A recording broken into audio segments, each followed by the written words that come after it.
All right, and welcome back to the Addictions Podcast. I am your host, Paul Kelly, and today is special for me for a lot of different reasons. But good friend of mine, professional snowboarder Chad Otterstrom, has decided to join us today. A little bit different episode. Normally, we talk about people's, drinking and drug addiction, and for Chad, his is not so much substance, but snowboarding. Chad, how we doing, brother?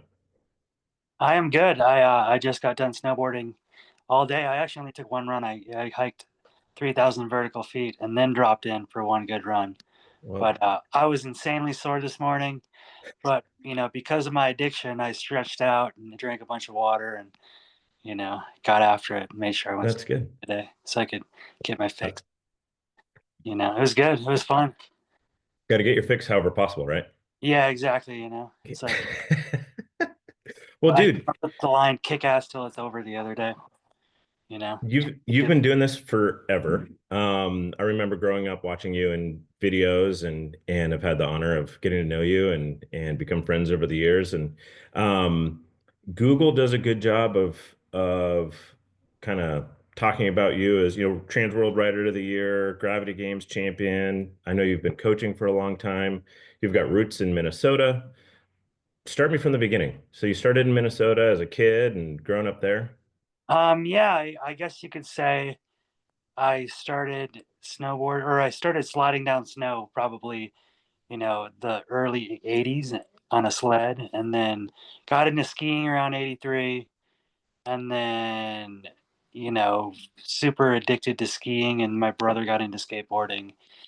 And then, I mean, this is a long story, but from The there, internet, the internet will keep up. So we'll just briefly go over the 80s really quick. And to start out, I guess I was kind of addicted to just sliding down snow. I had a cool backyard, and getting out of school, that's all I wanted to do. I didn't want to do homework. I wanted to just go outside and be outdoors and kind of cruise around. And I had a great backyard for sledding, and then we started skiing, in the mid 80s. And then snowboarding wasn't even around yet. It wasn't even a thing. And then snowboarding came around. My brother was a skateboarder, so we got into that. um but yeah, as a childhood, I was in the hospital. I had a lot of, just kind of surgeries as a kid. So being outside and just being able to get outdoors and do awesome things was just the kind of my healing process, I guess you could say. And sure. I loved it. And yeah, then once snowboarding came around, I think my brother had snowboard magazines, the first snowboard magazines, because he was a skateboarder, and we were just like, we need to get one of those. And then Was it what did snowboarding just was like the closest to skateboarding? It was that kind of how you looked at it. It was like, oh, this is cool because it's kind of like skateboarding, and I like skateboarding more than skiing or rollerblading. yeah, 100%. Like rollerblading wasn't even a thing yet. Like it was like, right, skate around your block, rollerblading, roller skating then. Um, You weren't doing disco at the no, roller rink. no, like you go to the roller rink and cruise around, that there was actually like freestyle rollerblading wasn't really a thing. But yeah, it was like, we need to be skateboarding on snow, like I think the first snowboard I ever saw was a bird safari at a place called Quadna Okay, in north, it's kind of northwestern Minnesota. Um, but yeah, we just wanted to get one, and I do, I think as a sixth and seventh grader, fifth, sixth, and seventh grader, you can't really afford it. I remember seeing that sure. board behind your head. I think Craig Kelly mustard board, really, really wanting that Yep. board. And I couldn't get it. Yep. Me um, neither. It's okay. and all that type of stuff. But yeah, then I mean, we finally just got snowboards, and I didn't really, Minnesota's a lot of green runs with icy green runs. So when you got sorels and no side cut, kind of hard to learn how to snowboard. And I think my first year I didn't even make down the hill without falling. I sucked Right. really bad, and I was kind of partially due to gear and partially due to just being an uncoordinated, like, you know, 13-year-old or whatever. Sure. Yeah, I remember when I was like 10, I started, so I started skateboarding at like 6 or 7, something like that. And then friends of mine, their older brothers all snowboarded and were working at the skate shops and stuff like that. And so, went to their backyard and strapped on a snowboard and we're hitting a jump immediately. And I took my first lesson and because I had been skateboarding, I took, I don't know, it was like 20 minutes and the other kid was way less coordinated than I was. So the instructor was like, "Oh, just go up the chairlift, and I'll catch up with you." And so it was just kind of trial and error. And I remember my dad, coming out to the local hill, and he would count how many times I would fall. And so like progression for me was, knocking off one less fall each run, And I remember, I think I was probably like 11 or 12 when I had my first run that had no falls. It's like, I've done it. That's it. I've made it. So just super small progression, at the very beginning, super simple. Totally. And even thinking back, my dad got us into skiing really young, and I was actually a really good skier. I could do like hellies both ways and dappies and Sweet. spread eagles and stuff. And I remember trying to snowboard and sucking so bad at it, and it kind of became a challenge. And for Yeah. the most part, when snowboarders get on snowboards, and if they would have done what I did, where you can't even get down the hill, you'd probably quit. But I had like kind of already mastered skiing in Minnesota, I guess you could say. Yeah. I mean, it's not hard to master skiing in Minnesota. So Well, like skiing's snowboarding easy. So became a big challenge, and like the tricks were just way cooler, and so I just kind of gravitated towards that and just kind of found myself a little bit through snowboarding, I guess you could say. But it was just something to do after school. I had a right. neighbor friend that I convinced to buying a snowboard, and we just kind of go in the backyard after school until I got into high school, I guess. Was it like at the beginning, at that time, there's pretty limited, there's obviously no internet, if you're not in the scene of snowboarding, you don't necessarily know what's out there, Did you start getting exposed at all to like what snowboarding was beyond just you'd seen it in a magazine or pretty limited exposure, or were you already starting to like follow up with like what are the pros doing? Like, is there contests? Like, what is snowboarding as Um, far as any that? any kind of media was just complete gold. It was like if you were able to catch any kind of snowboarding on TV, it was insane. I think I might Right. have seen half of a contest once. Um, but it was mostly through magazines. Sure. And so there'd be a sequence every once in a while, but it would just like grab that little mini quarter pipe things and or half pipe, hand dug half pipes. And I remember going to a place called Wild Mountain when I was a skier, and they had a half pipe. And Matt Peterson's dad actually was the pioneer of. I remember going to the half pipe with my skis, and my skis kind of nicked this dude's snowboard, and he just looked at me like he's gonna kill me, and I'm just like, I need, I need to get a snowboard. I can't come in here with these skis. Right. Where now the skiers are just like, you need to accept us, and it's kind of like, well, you didn't Mm, accept us, and mm, this is I, I've skied before, and I'm gonna let you know that snowboarding is much more enjoyable. So I'm yeah, not trying to hate on skiing or anything, but it's just sort of that was my attitude that I was like, if I want to sure. be in the club, I got a snowboard. I need to get rid of these skis. Right, No, right. but Well, you seem to find yourself in Colorado pretty early. What was sort of the draw to Colorado? well, my parents had friends in Denver, Okay. and so I think the first time I was in Colorado was probably like 81 or something, 82 when I was like 5 or 6 years old, and I remember like going to uh, Rocky Mountain National Park and like seeing snow in the summer. We didn't really go skiing yet. But then maybe like 83 or 84, we went on a ski vacation where my dad would drive my family across Nebraska. And it was pretty affordable back then. Yeah. We could stay at my parents' friends and lift tickets weren't expensive. And we just drive up to the hill every day. And I remember skiing there and just like being smoked every time and getting Sure. altitude sickness and having an awesome time, just like coming back with a keychain that had a double black diamond on it. And you're like, I wrote a double. Right, right. Like, oh, this is And so awesome. that was early, and then that was kind of the gateway of like knowing how to get to Colorado. Where now you just have the internet, and you're like, you live in Nebraska, you're like, I'm out of here. I'm going to Colorado. Where back then you Right. didn't really know it was on the other side of the states. So my dad kind of showed me the gateway to how to get there. And then in high school, I went on a road trip with my dad out there, and then once we all got licenses, I started getting my friends into road tripping out there, and then I wanted to originally move to Utah because the Utah is kind of where the scene was going. And in Sure. '95, it was moving more west. Everybody's kind of moving out of Colorado. But then I had friends who lived in Summit County, and my buddy who I was moving out to Colorado with, his brother was living in Summit County. So I kind of got cold feet, and I was like, well, I already know Colorado, so let's just Yeah. move to Summit County and see what happens. And you know, to be a professional snowboarder wasn't really the move.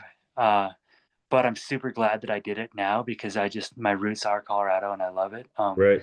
But yeah, so then out of high school, my buddy Matt and his girlfriend Kelly and this kid Francis and Dana, we all, well, just Kelly, Matt, and I were kind of the first to go out to find the place to live. But we just kind of did the fall trek of like hustling to get out there where you got to get an apartment, but you can't get an apartment unless you have a driver's license. You can't get a driver's license unless you have an apartment. You can't get a job unless you have an apartment or a driver's license. And you just kind of basically just have to, hustle your way into getting all three of those things when you get out there. And then that was kind Right. of my draw. And we were lucky. We got a place right downtown Breckenridge. Oh, And sick. but yeah, it was just the draw. The draw was just kind of to get out. It wasn't really to go Yep. to Colorado. It was like, I'm not going to college. I, I did good in nationals. I'm an amateur snowboarder at best, not as good as the pros, obviously. Like this was when Terrier and Richards and those dudes were just going nuts. Peter Line, everybody. Um, and I just, you know, made the leap of faith of like, kind of like, I'm not going to go to college. I need to do something with my life. I'll just kind of pretend I'm going to try to be a pro snowboarder. Even Right. though I still at that time, Fake it till you make it. yeah, yeah. At that time, I didn't still have the skills or anything, but I was on the edge of doing good. So, Yeah. no, What yeah, did your parents ever try to talk you out of it? Like, look, Chad, like, I mean, you're good, but you're in Minnesota. Like, maybe you should yeah. think No, about my something else. 100%. Like my mom, like after the first year, my mom was uh trying to be like, "What are you doing with your life? You need to go to college. You need to do this." And I'm just like, "No." And I won USASA Nationals the first year I lived in Colorado, and I had won the year before. So even though I'm still like, I'm not making a living off this, I'm still working at a gas station. I was able to just be like, "Hey, I won nationals. It's another ticket to me, like not going to college." Right. And then, but what really, I guess, put it over the edge to just kind of fast forward quickly on that, like, um, I went to Mount Hood and I was a digger and I was able to just get up and grind. You're able to get up, do your work in the morning, and then snowboard for 6 hours, like every single day, all summer. And I kind of just got all of my fundamentals down and started to get good because being a digger, you got strong Yeah. just because you're salting and raking and hiking all day long. And so I kind of just came into myself or whatever you want to call, found myself on my snowboard. And uh, back when I was in high school, like Peter Line and Blaze Rosenthal, those guys were all my coaches at Mount Hood. I didn't go, I wasn't Sick. through high school as well. And then I re-met up with them and they kind of re-sponsored me, I guess you could say. Like Yeah. Peter had already tried to sponsor me through D3 and I kind of just didn't call him back because I was just like, I'm not making it, dude. And then Blaze hooked me up through Silence and then Peter hooked me up for Foursquare. And then that was kind of like my amateur debut as a real amateur, I guess you could say. Right. And I was pretty focused on making things happen. And now I'm pretty laid back. I'm like, if it doesn't happen, Right. there's powder in my backyard. I'm good. Um, but back then I was just laser focused. It was all or nothing. You know what I mean? Right. And then just being in Breckenridge, Todd Richards was kind of like the head of the half pipe show there. And obviously, winning the US Open era for him. And so I had him to look up to as well as a half pipe rider. Yeah. And things kind of just from 95 to 98 was just hustle, hustle, hustle. And then about 98, 2.5 years into living in Colorado, it was just like things started skyrocketing, Full on. started to go to contests where I was like, man, if I land my run, I could win. I remember the 98 Olympics. I had a run that would have won the Olympics. And to Dang. say that now is insane, obviously. Right. Oh yeah. Now where's that now? Is why is But back then it bonkers. was kind of just an average thing, but I just didn't have the experience or the knowledge of how to compete well. And Um, that was for pipe, right? Pipe, yeah, yeah. There's Yeah. only pipe in the Olympics, and yeah, and I wasn't really trying to go back then. It just sort of happened, and it just it showed up. But I Right. didn't make anything. Obviously, other dudes did, but I just like I said, is it kind of a cool thing to say that in '98 I had a run that might have gone to the Olympics Yeah. or won the That's Olympics. sick. Yeah, right. So It that is wild to look back and be like, man, what everyone's doing now is so far from where it came from, Like, and then to be at an Olympic level in 98 versus like Olympic level now, the progression is insane. it's insane, and it's not like really, there's not like these threats that like these loose cannons that just can kind of maybe win. and not really practice. Like the half pipe riders are like on a year-round schedule of training, it seems like these days. So Right. if you're not on that schedule, it's really hard to stay up on the competition, in my Right. opinion, is what it seems like anyways. So Well, and it seems like too, like now, like finally, training or eating right or holding off on partying until like after the season, those kinds of things now is kind of the standard for competitive snowboarding. Whereas before it was like whoever can pull it together day of the contest is gonna win, right? no, Is 100%. Yeah.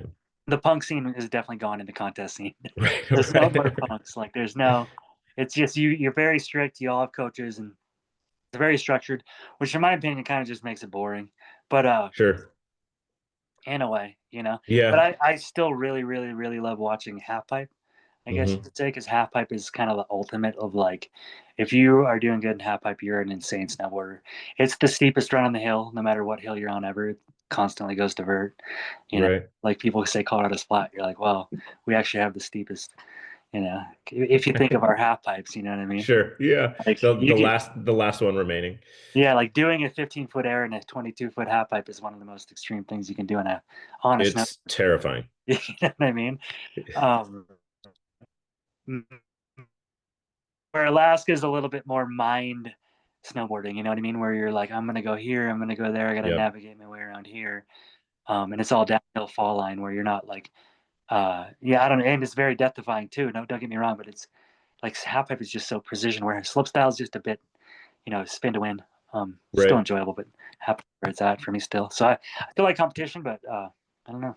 Yeah. Yeah. Half pipe's such an interesting thing because it's, back in the day, half pipes were everywhere, whether they were hand dug or the 15, 16 foot half pipes, they were everywhere. And now it seems like it's just like an elite thing where you have to travel to, what is it, Colorado, Mammoth? Who else has a 22? Park City has an okay one, maybe. I don't know, Yeah. like Woodward Park City, but I would I wouldn't count on that. If I were to ride a half pipe, it would either be Mammoth or Aspen. Yeah. So there's like really only a few places that you can go. You've got to move there. You got to find a coach, and then you have to basically dedicate your life to this style of riding, right? Is that kind of seems 100%. Now they find the young phenoms at like 10, right, and right. they're going to the Olympics at 15. It's like gymnastics. Yeah. So I mean that aspect. Like I said, I still enjoy watching half pipe because I like half pipe, but I've kind of just fallen off on the grab the next phenom and Right. bring Well, them into snowboarding, and they don't even know it's snowboarding. To me is kind of like about going out with your friends and just going out to go out, not to like right. do whatever. I know. Yeah, it seems like there's kind of two camps now where it's like competitive snowboarders are out there. This is my life. This is what I do. I'm gone for, 6, 9 months out of the year. I'm laser focused. And then there's the other half that's kind of like pleasure boarding. I Yeah, feel like that's kind of where freestyle backcountry is kind of at right now, where it's still fun. It seems reasonably attainable other than the terrain itself. But just going out riding things that look good, look fun is kind of the other half of snowboarding right now, it seems. yeah, you're correct. Like 15, you know, 540s on 25-foot jumps with a 20-foot drop is really really fun and attainable. Like I'm a judge for natural selection, and for the most part, I could do every one of those runs in like 20 Right. tries. Maybe not, obviously not first try, but like if you give me 20 tries and but there's dudes like Travis that can do them on the first try without even looking, where I Right. need to look a few times, you know what I mean?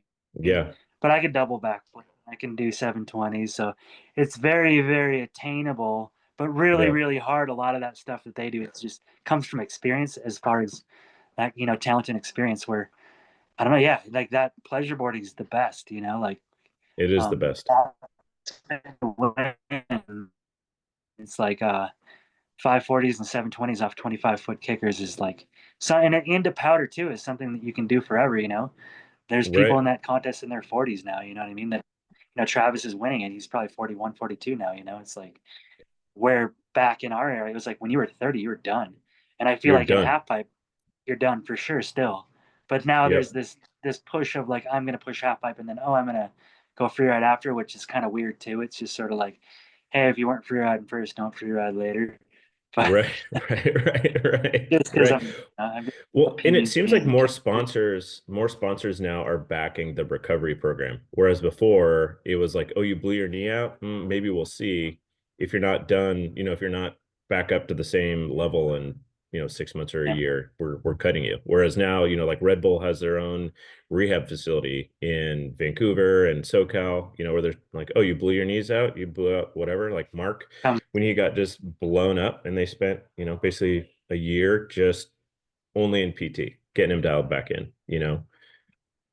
yeah, that's super cool actually. And I'm not a really big fan of energy drinks, but it's cool Sure. that they do that for their snowboarders, like um yeah, and like I don't know. Like I said, it's a different world than it was when I grew up, I guess. Right. Still trying to be a part of it. Like I judged the contest, but I'm not trying to be a big part of the circus.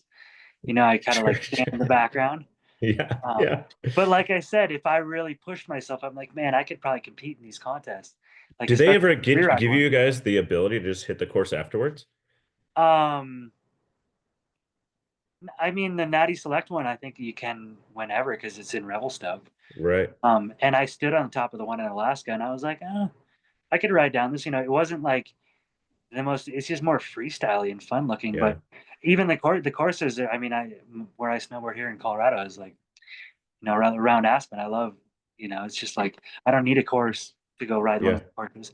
I honestly back in the first Natty Select in Baldface, and we went and checked out that and watched the course. And but yeah, I mean, we get to ride down the sides of them and whatever. But Yeah. uh, But you're not able to like they don't just like open it up, like get all the, bamboo and ropes out of the way and they're like, okay, it's back to yeah, whatever. Go I ahead and think hit anything. they did it Jackson a few years ago, but I wasn't a part of just dropping in. Yeah. I mean, it's cool. I'm not super interested in riding the course, honestly. It'd be Yeah. fun, but I'm just more there to be behind the scenes. Apparently, they're gonna announce us as judges this year, and they're Sweet. and we're on the judges on Red Bull, and I'm just like rather have my head down. But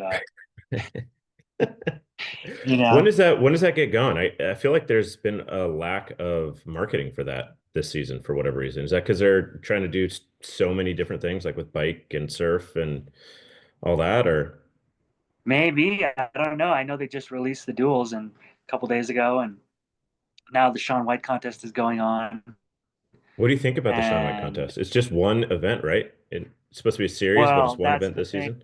is I don't think he wants us to call it the Sean White contest. See, he's it's called the Snow Snow League or League, whatever. Yeah. and I think it's really really cool. It's coming up this weekend, and yeah, I mean, we went straight into like contest, which is kind of like my I don't know how to talk about, but Right. I we know. we I know. should talk about it. I'm just like I'm kind of a bitter contest person, even though I'm a part of them all. But Yeah. I think what he's doing is awesome, and I think what Snow League is doing is awesome. What I think the Olympics has done with snowboarding is kind of butthole or painful. Hmm. So I think Yeah. he's trying to be like restart that. Uh, and that contest is coming up this weekend. Who knows? There's going to be a big storm coming this weekend too, and it's just Yeah. different. You're going to drop. It's a head to head, and you have to go left and right while on your drop in for your runs. That's You cool. can't just be like a one hit or a one run wonder. If that Yeah. makes sense. So that's super cool. That's going to change things up, and especially for the viewer because it's just when it's head to head. Same with Natty Select. It's like the viewer on TV loves watching it. Right. Right. Well, so to switch gears from contest to kids, so you were coaching for a bit, and at that time, it seemed like, things were still attainable, right? Like the tricks that were out there that were being done, are like, hey, I could probably learn that this season. Do you feel like that's changed now, where a kid coming up in a local series that's like, hey, I'm doing okay. I want to like take my riding to the next level. I'll go to, you know, whether it's Colorado Mountain College and then, be part of that program or the ones in Tahoe. Do you feel like there's a path now for the average kid, or do you really have to like to be a pro, you really have to go the contest route? Is there an avenue for kids to just go and be pro snowboarders now? I mean, there's free ride contests that are kind of blowing up, like Blake Moeller, Hmm. and uh, just made it into Natty Select, I think, and he was just a free ride kid.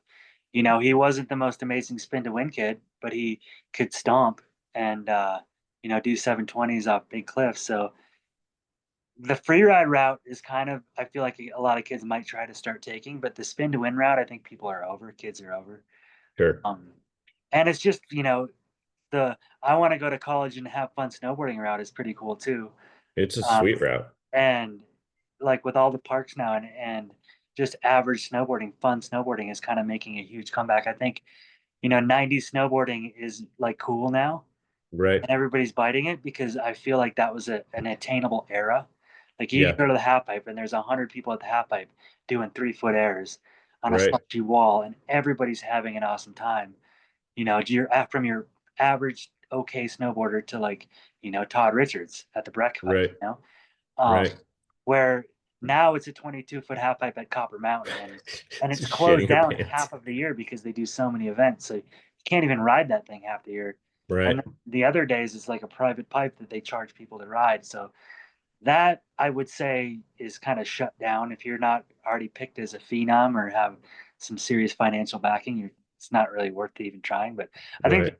go to college, go fun route is like the is you know, that's the attainable route, Yeah. and get a career doing something outside of trying to be a professional snowboarder because Right.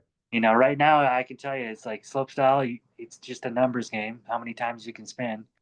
If you're getting into the 2000s, you're going to do good in big air these days. Holy shit. Um, It's so crazy. and half pipe is just insane. It's like so intense. So it's pretty, you know, cut and dry whether you're going to make it or not, in my opinion. Right. Right. So yeah, I mean, for kids coming up, like I was a coach, and that was hard because you know, I was in the era of 1260s and 1440 double corks, and my kids were just like, I don't really want to do this. And a lot of those kids, uh, in the era that I was coaching, were they were the dust box kids, and they were like 13, 14 years old, 15 Yeah. years old, and then those kids, you know, were 365, 40 short of a, you know, making it to the next level, and then look what they turned their video project. Right. And obviously, those kids are not making a living, but they're having Right. an awesome time, and they've created a cool vibe in the snowboard industry, which is awesome. And I think they all just kind of work and do what they do. So, Right. Well, I think that comes back to like the addiction part, right? Like it's that they are passionate about this thing. It's their life, it's their lifestyle, and whether they're getting paid or not doesn't matter. They're part of it. And then saying, the contest thing isn't really where I belong. I'm going to go this other direction and arguably have a bigger impact on the culture of snowboarding through Dustbox and everything that they've done versus like the next contest kid with a energy drink helmet on. 100% like that is, I mean, they're going the skateboard route where skateboarding is like, Mhm. you know, the landscape around you changes once you start skateboarding. Landscape around you changes once you start snowboarding. And that's what snowboarding and skateboarding are to me. Like, Yeah. I don't look at a picnic table as a place to go eat lunch, you know? Right, I'm like, right. I that's see all going to your be videos. I'm pick like, up your oh kids man. at. Well,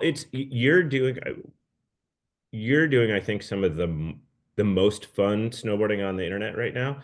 In that, like, when I see whether it's just like a clip of a couple, ollies over a picnic table or, the mini pipe at Aspen or whatever, you look like you're having fun, and I'm like, oh, I want to go snowboarding. And I haven't had that feeling in a long time watching, either whether it's the Uber pros or who, the next up and coming like rail kid, front board some 40 stair, triple kink or whatever. I'm just like, I can't do that anymore. I'm almost 40 and my skill's limited anyways. But you're putting out content that I think makes a lot of people want to go snowboarding. And I think that's amazing.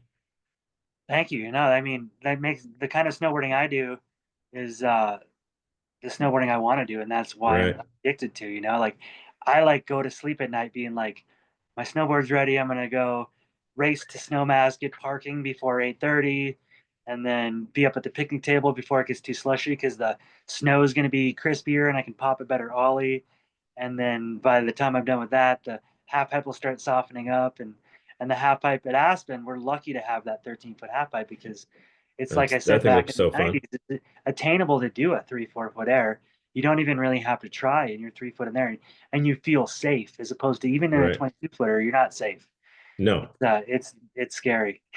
Yeah, even at my peak ability while I was coaching and was at Copper and I'm just looking at this thing and I don't even it wasn't even 22 at that time. I was like, holy shit, like this thing is so big. I didn't grow up riding pipe, so I'm sliding through it, maybe get like a foot or two out, and I'm like, oh my God, I'm so high and have no skill to it. Whereas like, I grew up with I think Birch Hill had like maybe a 12 footer or 14 or something like that, something super small. It's like, oh, this is fun, and so it's cool that Snowmass has that, where you Yeah, can for just go sure. learn and dick around, and it's guys my age and my skill now to still be able to get after it, it looks super fun. With that picnic table, do you just like drag it out of the woods, or do they just have that No, it's just there. there? It's just It's there. there? There used to be a couple more. So Okay. there's a picnic table at Snowmass. There's a picnic table at Ajax, which is the mountain in Aspen. But then the ones at Aspen Highlands and Buttermilk are aluminum and they're not good for sliding. It's just Got it. some very particular. Um, but no, yeah, it's just there. It's on the way to the park, and it's cool. Like just the parks in general have gotten a little more tame for where I felt like for a while it was like, let's see how big we can make a jump, or let's big, Right. it's now it's just scaling back. So everybody's starting to have fun again. I mean, like even That's like cool. Boreal and then Palisades and Kingvale and all those places are Trollhagen, like the Toto Park is becoming the new thing, which is really really cool because it's just it's really good for your fundamentals too. Like you said, I was a coach. I was a coach for 4 years, and I was the kind of coach that was just more of an overall coach, I guess you could say. I wasn't very like, we're gonna train, we're gonna go do this and that. I'd be like, yo guys, snow in a foot. Get in my car at 7 in the morning. We're driving to Vail. It's gonna be a sick powder day. I'm gonna show you all the sweet spots, and you know Yeah. what I mean. And like, I knew how to navigate Summit County as opposed to a lot of other coaches that would come into Colorado and bring their kids there for a week and they would just get stuck in lift lines. Um, Right. and then, Right. I did a little bit of coaching where like, hey, let's go hit park jumps and do the tricks you want to try. But for me, the most part, as far as a coach, was just showing them what was fun and what snowboarding Yeah. was, Well, and two, like if you and look at like not compared, necessarily like, we're going to go to the rev tour, try to get well, top three. right. Well, and that kind of coaching, I feel like is that I want to make snowboarding a lifelong thing for you so that you can, learn some new stuff, look at the mountain differently. Here's the cool stuff that you should go ride that no one else is riding. And I think that's part of that like subculture of snowboarding of like where where's everyone riding? Okay, I don't want to go over there. I want to go find the cool stuff that no one else is riding versus I'm going to stand at the top of you know, the park line, the jump line, and wait for the sun to come out. And then, now staring at the iPad being like, okay, this is what you did yesterday. Now we got to change it to this, this run. Um, Once you're done, if competing doesn't work for you, and you get hurt, if you haven't been looking at the mountain differently, like you kind of, I feel like you'd probably like lose it, lose the Yeah, drive they for it, all quit. right? Yeah, you're right. People lose it and they just quit, You're and it right. sucks. Like it's you're kind of correct on there. You hit the nail on the head. Like I told somebody one time, it's like I want to teach snowboarding as a lifelong sport, not Right. as like these kids that like I see these kids doing pretzels and all these crazy spins, and I think about how my body feels now in my late 40s, and I'm like, wow, your bodies are really, really gonna hurt. I don't care how much Right. rehab at Red Bull you're getting. This is gonna be really painful when you get older because you're taking Yeah. jarring landings way more Right. than me ever did. So I like want to, I think of snowboarding as a healing process, Yeah. especially now. That's why I'm super into splitboarding because I sort of lift myself up as opposed to tear myself down when I go splitboarding. Yeah. And I just get stronger the more I do it. So I mean, but parents don't, like it's hard to really sell that to parents. Yeah. Way they kind of want their kid to have a competition structure, which I understand Right. too. Well, the competition structure is something that they understand, right? Whether it's coming from basketball or football or whatever, like, oh, this is just that, but Yeah. on snow. With splitboarding, it seems like the cool part, do you hike with music on? Or do you Sometimes I do, sometimes I don't. I feel I like it's one of mostly those go ahead. oh, I feel like it's one of those things where like at least when I've done it is you get to the top and you feel like you've already accomplished something. versus like riding a chairlift. You get to the top and you're like, okay, well, now I'm here. If all you did was hike up, you've had this awesome experience for the last like hour or two. You've done something that's you're bettering yourself, and then you get to have fun on the way down and challenge yourself a second time.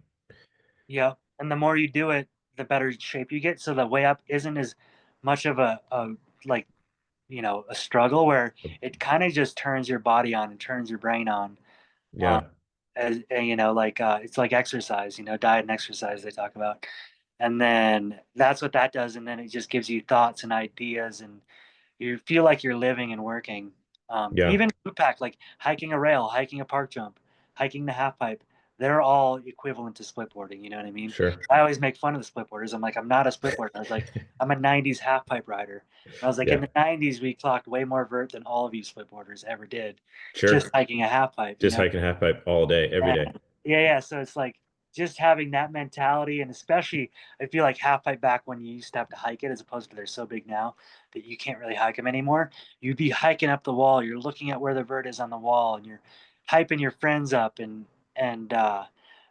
unfortunately, I'm the only one really riding a half pipe at Snowmass. Like there's like three other people that ride it, and they just do lift laps. Every once in a while, I'll get somebody to hike it with me, but maybe one day we'll have hundreds of people hiking half pipes again. But just the way that it makes your brain work, like kind of like skateboarding and everything, like just the exercise and adding fun tricks and skill to that is what splitboarding is to me. Yeah, And hiking jumps and half pipe, and like, so I don't want to necessarily just pin it down on splitboarding right, is hiking half pipe. right, right. Well, and you've lived a pretty this is going to sound worse than I mean it to be, but like selfish life for the last like however long. And I think that's really rare in the way that you've done it. Like you had the professional career and then you figured out a lane where it's like this is what makes me happy. This is like my passion, I'm going to do whatever I can to get the laps in today, if that means I have to go to bed early, I need to eat right. Like you've put kind of your passion first. And I think that's awesome. I think that is something that so many people when the money dries up from a, big sponsor or they don't, they're no longer on the podium or, the social pressures of like, hey, you've got to like fit this mold. When all those start getting too much, you see all these guys just kind of disappear from it. I feel like you're kind of one of the last to really be doing snowboarding properly, like where do I need to go? How do I need to get it? Like this is what I'm doing. And dude, I'm proud of you. It's so sick to watch. Well, thank you. I mean, I moved to Colorado to, snowboard, and I was like, when my career ended, I wouldn't say it ended, it's still going Dude, I 100%, think I think you're the longest lasting professional different way. snowboarder out there, But in to my be honest. competitive career, I guess you could say, Yeah. where you're making checks from what contest, uh, when that ended, it was like, what do I do now? And then you do the video part thing, and then that kind of fades out. And I was lucky; I still have a couple friends here in Colorado that I still ride with all the time, and Yeah. they're on my same program, and they're still, just as good as they were when they were kids, and I've known them forever. So that kind of has fueled my passion. But you Yeah. are correct; I'm a selfish addict when it comes to snowboarding. Dude, that's it. We all are. I am a me first type of a person. That's okay. That's But good. I'm also like, if you want to come ride half pipe with me all day long, come ride half pipe. And Right. I do splitboard missions where I'm up at 3 a.m. and you got to go, go, go. And when you get to the bottom of a line and it's going to get hot in 2 hours, you got to run up that thing. Yep. And I don't have any friends that want to do that Right. or have the You're time like, to well, I do it. guess I'm gonna do yeah. So I'm kind of like, well, I'm going to go do this and, deal with it. And I've been fortunate enough where, I've made some decent investments. I've made some poor investments as well, where I'm able Sure. to financially kind of hang on. But I'm also, you know, I always feel like I'm hanging on by a thread of like, when is this going to end? I gotta, Right. I gotta ride tomorrow. I gotta ride the next day for my friends who can't, for myself, Right. for everybody, because it's just sort of like I came up with the line "kick ass till it's over" or "kick ass Right. till it's over." Right. I was on the gondola in Japan talking to my buddy Martino, and he was just telling me something. I was like, "Yeah, basically, all you got to do is kick ass till it's over." And we're like, "Yeah, it's like you got to take advantage of it, especially in your where I'm at now in my late 40s. I got 10 years left. Yeah. Well, 15. 10 years, No, maybe I 10 got years of 20. I doing could it say I like got at 20 this years level, left. maybe. 20 years left, 10 years at this level, and then at of 720s, and then the next 10 years will be 360s, and then maybe just backflips and straight airs. But Right. it's like I want to take advantage of that. I want to see how far I can push that. I want to like enjoy it, but I don't want to be the still got it guy. I want to just kind of keep doing it. You know what I Keep mean? I don't doing want it for sure. yeah, yeah. And it's like and I am selfish, but I'm also like, hey, you know, my parents would be proud of me what I'm doing, and my family would be Absolutely. proud of what I'm doing. My friends would be proud of what I'm doing. Dude, Um, absolutely. you know what I mean? It's like it's a double-edged sword in a way where it does get lonely at times because you don't have that job and career and family and friends and you know always all around you. You kind of Yeah. got to be a bit solo to push forward. But I have friends that are still doing it. Like Blaze is doing the midlife crisis thing, and Hmm. he does his camps around the world now. And it's just I could ramble on forever about it, but Well, no, I think, dude, yeah, I think you nailed it. I think, you've been able to, because snowboarding is your heart and soul, it's your addiction, it's your lifeblood, you've been able to take what you love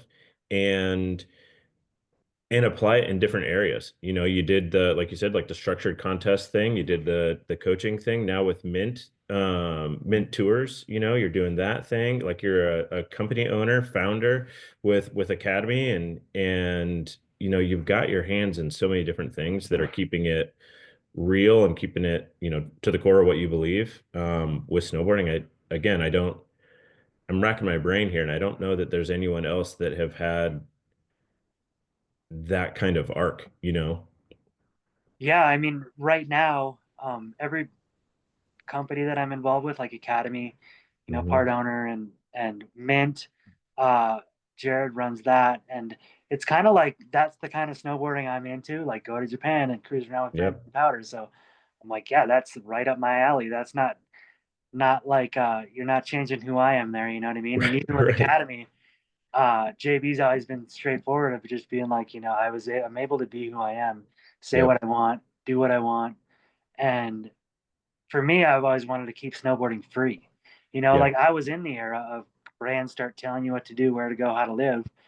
And that's hard when snowboarding is your passion and who Right. you are and your authentic self is you living through your snowboard. And then all of a sudden they're like, you need to put an energy drink helmet on and Yeah. play this speaker and go to this rail contest. And it's just like Like, you felt like you had to do it for a while.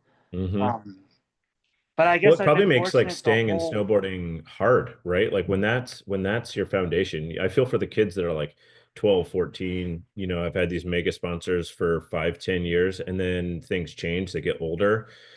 They've been told what to do for so long. They're like, well, I mean, I don't even know if I love snowboarding anymore. It was like a job almost. Yeah, I'm not a big fan of being told what to do. I wouldn't Yeah. be good with having a boss.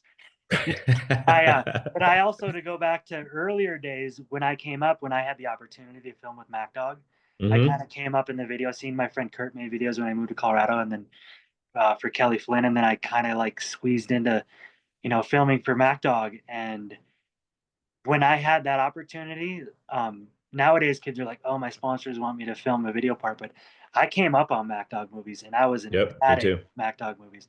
They Oh were my in my God. VCR every single day, at home all day long. And then when I had the opportunity to film, it was just like, I am gonna kill myself for this. You know what Right. I mean? Right. And Right. that passion and that drive to get a video part was huge for me, and that's kind of what fueled it, as opposed to having a sponsor telling me I need to go shoot photos in magazines. I need to be a free rider now because natural selection's the new big thing. So your Right. sponsor would be like, you need to get out of the half pipe and go free riding. Like if a sponsor told me that, I'd be like, that's just weird. Right. Where Right. I was lucky to come up with snowboarding progression and really following it and be involved. So Yeah. that fueled me, and that gave me the gateway to kind of be where I'm at now, where I kind of do what I want, um, Yeah. how I want, and that's uh, attractive. I feel like it's like to the Yeah. snowboard industry because they're like, wow, you're actually snowboarding for fun and doing it for real. You're like, yeah, like I don't go snowboarding every day for anybody but myself. And I'm lucky to have good friends here in Colorado still that want to do that. Like I had a buddy hit me up this morning. He's like, "What up? Let's go." And I was like, "I'm a little sore. I'm gonna go splitboard and just kind of to Move a re little bit. myself back in." And then, but tomorrow I'm gonna hit him up after this phone call. I'll be like, "Let's go out," you know. So like, Yeah. it's I mean, yeah, at our age at 48, it's hard to find friends to snowboard with. So you kind of, Right. not that I'm selfish, it's just more lonely. Like, Sure, sure. come on, I bro. have It's no like other finding options. people Yeah. that want to actually Yeah. go build a kicker at 48 and do five Right. boards is a tough find. You know? Yeah. Yeah. I ended up selling my split setup because, I've got my three girls and buddies of mine are like, well, I'm either gonna pay for heli time or I'm going to, be at the resort with my kids or whatever. And my group has changed so much in the last 10 years to where anybody that does want to go out, I don't want to go out with them because they don't know what they're doing in the backcountry. And if things get sideways, like I want to come home to my family, right? So Yeah. it's been tough watching as much as I love snowboarding, having it take like a back seat, just life doing life stuff, So Yeah. in a lot of ways, I'm jealous of your Yeah. choices. Well, yeah, and don't be jealous because it's a lonely life. But I've been fortunate that I've told a lot of my friends, I'm like, I have zero responsibilities right now. I could get a visa to Pakistan and go live in Pakistan for a month if I wanted to right now, Right. and nobody would blink. Well, maybe right now it might be an issue, middle of winter, but Right. in summer I could do it, and like I can walk out and snowboard wherever I want, however I want, say whatever I Yeah. want, and a lot of that is I mean, I do have some responsibilities, like I do a little bit, here and there with academy stuff, obviously, and then through mint tours, and then I judge contests. But that just kind of is my social life, I guess I would Yeah. call it. And with that, it's all true. Like when I ride my snowboard and I look down and I'm like, this is the snowboard I want. Hmm. When I go to the contest, I'm like, this is the contest I want to be at. I'm not at a USASA contest judging Yep. 510-year-olds, which would be intense. I'm just and I'm lucky and fortunate, but I feel like I guess you could say, through the years of snowboarding and staying dedicated to it, it's paid off. Absolutely. Well, and I think, dude, as far as, not that I'm the voice of snowboarding, but, as a snowboarder, as somebody that's looked up to you for a long time, has got to know you, who you are as a person and who you are in the snowboard industry is invaluable. Keep doing what you're doing.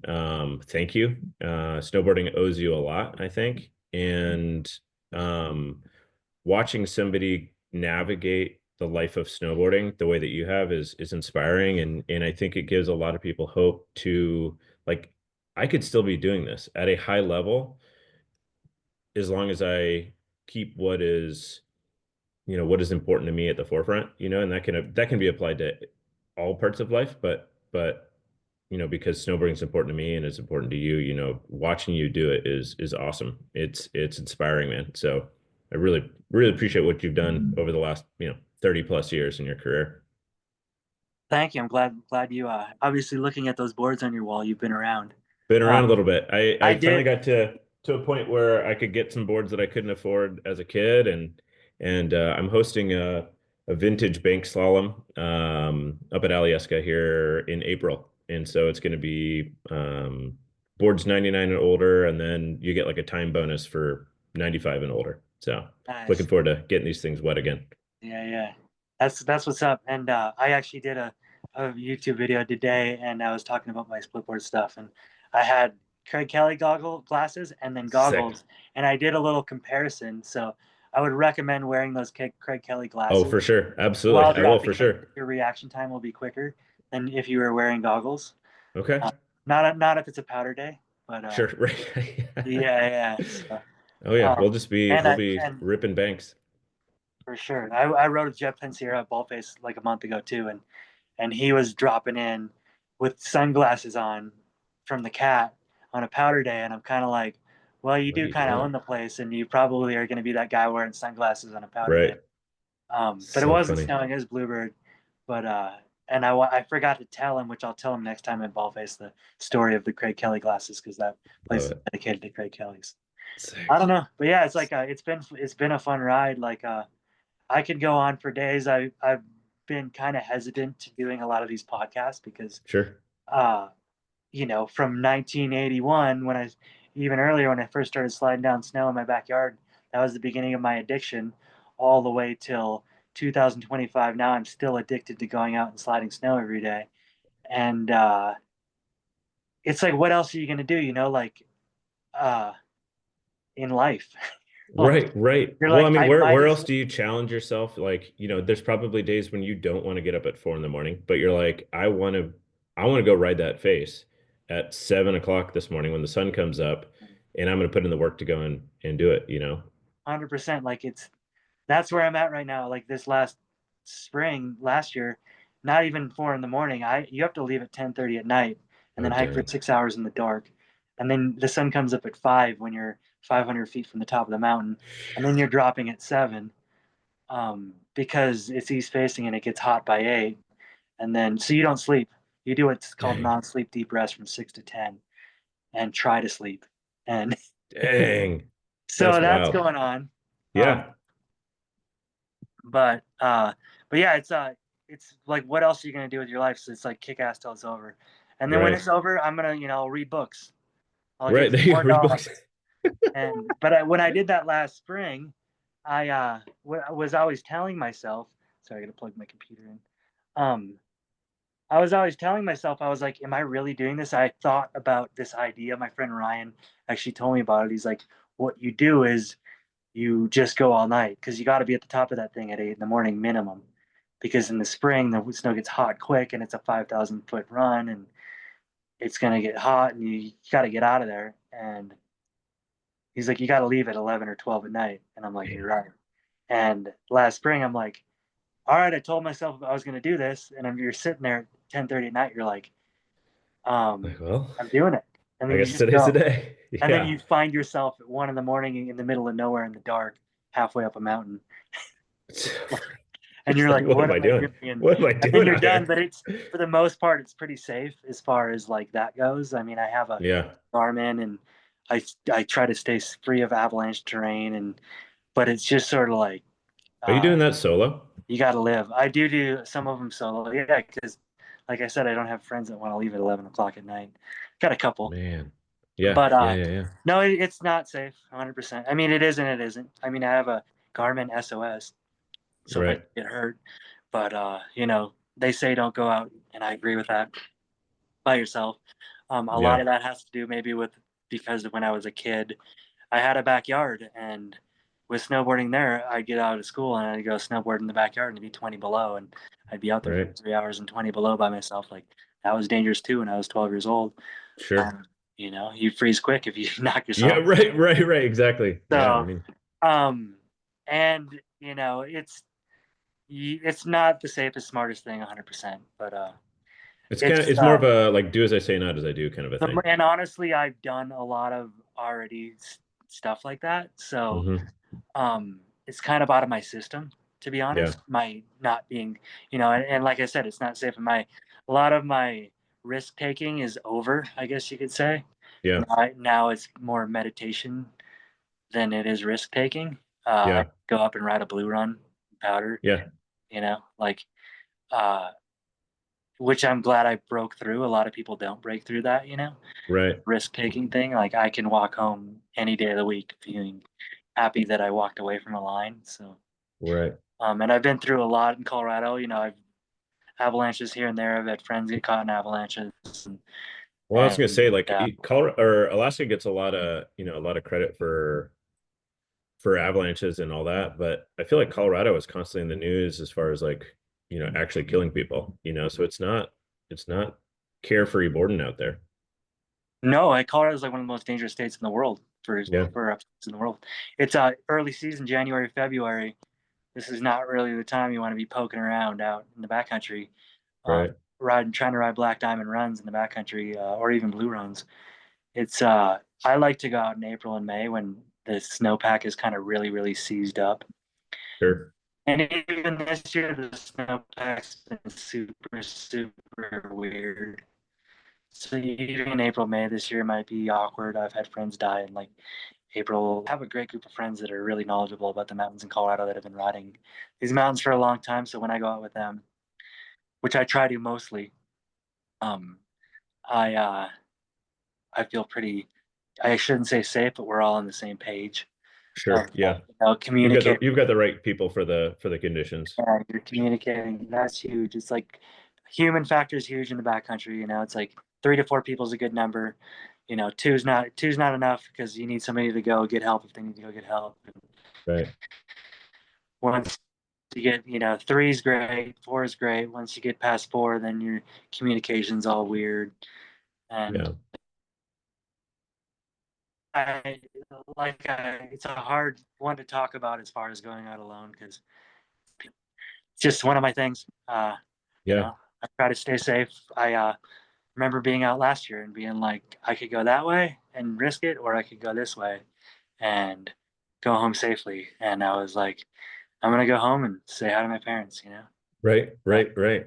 No, And that's good. and I think There's a I lot of see people it that in don't do there's that. like a skier, Jimmy Chin, who talks about that too. He's like, when you're thinking about rock climbers, dude, like rock climbers are way more intense than snowboarders. Like That's there's insane. tons of rock climbers. There's a movie called Free Solo, and people Right. were glorifying it. You're like, dude, that's something you're gonna glorify? Like that's insane. And then even the alpinist, that guy was out alone all the time. And then when he actually died, he was with somebody. These are kind of like pretty intense subjects to talk about, but like Jimmy Chin talked about it. He's like, yeah, he's like, I could go that way or I could go that way. It's like, Mark Frank talks about it in his motivational speech or his speeches. Yeah. Like, Yeah. he's Oh like, yeah. you can open the door or you can go walk that way or you can walk that way. Right. Go party or you know, you can go Yeah. be responsible. Yep. So that's Yeah. kind of the mentality I like to have when I'm out alone, I guess you could say. Even though if any like weird injury were to happen, could be over, but I also have a Garmin, so Yeah. I can Well, and just it's cool to hear too that like, even with, your skill and ability now and, your professional background, I think it would be easy for somebody to say, oh yeah, like, you know, to be able to check your ego, I think is hard for anybody, but especially when it's something you're so comfortable doing, I think it takes a lot of, control, to say, hey, listen, like, could I ride that? Yeah, absolutely. Is the risk worth it if things go sideways? No, it's not. So I'm still gonna have fun. I'm gonna still go do my thing, but I'm gonna do it the safer route. I think that's it's hard to do that for sure. for sure. And I mean, it's just nature too. It's like people don't gripe on people walking around Loveland Pass alone, and they don't gripe on people walking around in the summer alone. Right. And I just to think of it as a nature hike, Yeah. And if there's a risk, there's a risk there. I like, hopefully, I'm able to make the right decision. And like I said, my risk days are over. I've made a lot of risks in the past. Now, I learned a Hmm. lot from making bad decisions. Right. And Sure. Yeah. hopefully Yeah. those We all bad do. decisions will pay off. And now. Yeah. Yeah. Dude, I love it. I love it. Well, hey, my friend, I will let you get back to the rest of your evening. I really appreciate your time coming in and talking snowboarding and hopefully we can connect here and get some laps in soon. Yeah, you can even come to Breckenridge. Dude, I would love to. I would love to. I'm not coming down this season. We actually leave in a couple of days for Thailand. Oh yeah, you're, We're gonna do that with the family, and then got a couple contests I'm doing here in town. But next, yeah, you're living. I'm trying. I'm trying. Next season though, I think is the year. So, And Mark Sullivan's always trying to get me to go to Valdez, who's got a house in Valdez. So oh, dude, you got to do it. I mean, I do, but I also like trying to go to Norway now to go on a splitboard tour, and then, Oh, that'll be fun. but yeah, no, the next 10 years is all living, just Yep. vacation boarding, moderate snowboarding, no risk, Yeah. all reward. Dude, I love it. Yeah, man. I Thanks love for doing it. this podcast. Appreciate it. Dude, I appreciate your Good time. Always snowboard. good to see Stay you. addicted. Stay healthy. I Exercise, will. diet, all that good shit. Love it. Good Love time. it. All right, All right. brother. We'll talk Adios. to you. You take care. Thanks.